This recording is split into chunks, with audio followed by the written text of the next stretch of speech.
meu amigo, cara de macaco.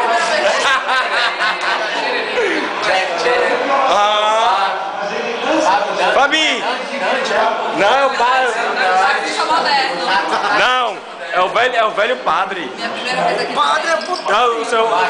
Como é a sensação? Primeira vez aqui no Bada Negra. A emoção Mas é uma emoção muito grande que eu não sei nem como descrever, entendeu? Mas é uma perspicácia.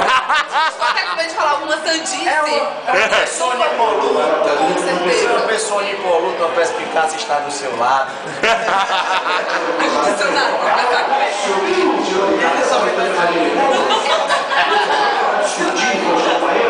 Ar-condicionado pra conversar com ele. A gêmeas, aqui é a gêmeas. Diga, ei, dê seu depoimento aqui no Bada Negra aí pela 10ª vez, marcando sem presença aí no Jogo do Brasil. Estarei sempre aqui no Bada Negra.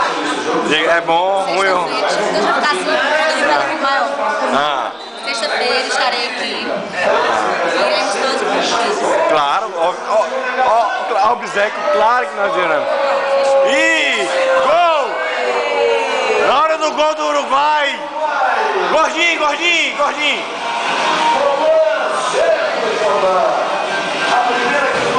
Carlinha, faça o depoimento do Bada Negra, Carlinha.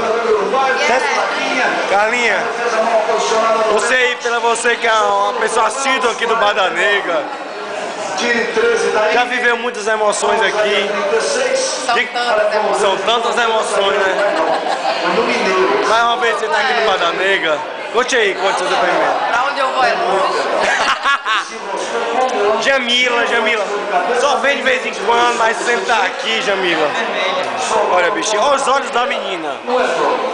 Só tô vendo a televisão daqui. Jamila, as emoções são fortes aqui no Bada Negra, né? Sempre, claro.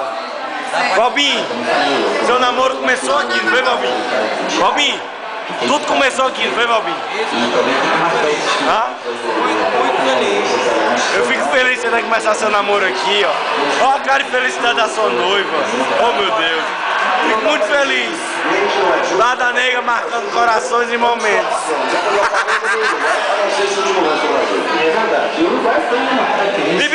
Beat. Não, Beat, nós estamos filmando aqui, Beat. Depoimento aí, primeira vez no Bada Negra. Você que é de fora, fica em Brasília, abandonando os amigos. Privilégio estar aqui na casa do Cadeiroso. Que é? Só não, tô achando junto. Gordinho, como é que tá aqui? Gordinho, comente o gol do Uruguai aí. Como é que tá o jogo do Brasil? Você que é tem conhecimento aí de futebol. Filmou do gol, abestado. Pé direito, botou pra área, mais um cruzamento, Gilberto tirou de cabeça. Vamos pra lá. Vai passar mal aqui de fome, né? Sobra do Pereira. O Gilberto tirou na marcação. É isso aí, mais um jogo do Brasil, papai. Em cima do Pereira.